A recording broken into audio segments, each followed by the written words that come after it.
मध्य प्रदेश कांग्रेस के प्रदेश अध्यक्ष जीतू पटवारी जी हमारे साथ हैं। सर, राज्यसभा में एक सीट लगभग तय है कि जो कांग्रेस को मिलना है 5 में से।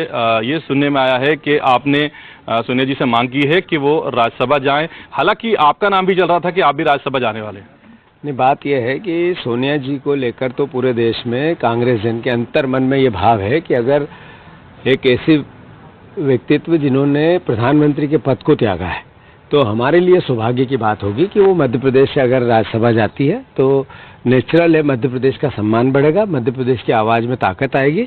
और ये सिर्फ मेरी मांग नहीं है एज ए अध्यक्ष, ये हमारे कमलनाथ जी की मांग है। वो भी अभी बीच में सोनिया जी से मिले थे और उन्होंने भी आग्रह किया। हमारे सारे सीनियर मोस्ट नेता दिग्विजय सिंह जी और सारे हमारे सीएलपी के नेता, सारे विधायक, हम सब ने एक साथ एक भाव से ये बात कही है कि सोनिया जी अगर राज्यसभा जाएं तो इससे बेटर तो कुछ हो ही नहीं सकता है। आप जब बोल रहे हैं सोनिया जी से मांग भी कर रहे हैं तो कहीं ना कहीं विपक्ष ये कहेगा कि कमलनाथ भी चाह रहे थे राज्यसभा जाने की, तो उनको रोकने के लिए ऐसा किया जा रहा है। नहीं, बात यह है कि कमलनाथ जी तो मैं मानता हूं कि वो इतने पद के कभी लोभी रहे नहीं, और अगर उनका मन है तो फिर तो सर्वमति से हम सब उनके साथ हैं, कोई वैसी जगह भी नहीं है।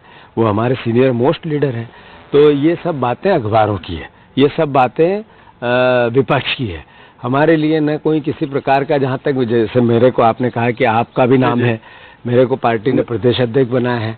क्या कारण है कि एक ही व्यक्ति को 2 पद दिए जाए राज्यसभा के लिए? मैंने कभी न डिमांड की, न करूंगा। अगर मुझे नाम आपका चला है, आपका नाम चला है और आप कहीं ना कहीं बलिदान कर रहे हैं। नहीं, मैं बलिदान नहीं कर रहा हूँ।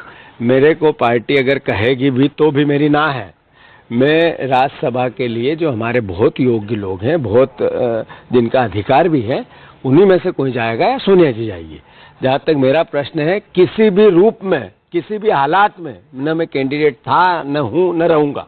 ठीक है, बहुत शुक्रिया। तो ये थे जीतू पटवारी जो पीसीसी चीफ हैं, जिनका कहना है कि अगर सोनिया जी मध्य प्रदेश से राज्यसभा जाती हैं तो हमारे लिए सौभाग्य की बात होगी। और उन्होंने कहा कि हमने सोनिया जी से मांग की है और ये मेरा अकेले का फैसला नहीं है, ये हमारे सारे वरिष्ठ नेताओं का फैसला है। इसमें कमलनाथ जी भी शामिल हैं। हालांकि जीतू पटवारी का नाम भी राज्यसभा जाने के लिए था, लेकिन जब उनसे ये सवाल किया गया तो उन्होंने साफ कर दिया कि मैं राज्यसभा नहीं जाना चाहता, मैं चाहता हूँ कि सोनिया जी जाएं। कैमरा पर्सन राजू बाथम के साथ एनडीटीवी के लिए भोपाल से इजाज़त।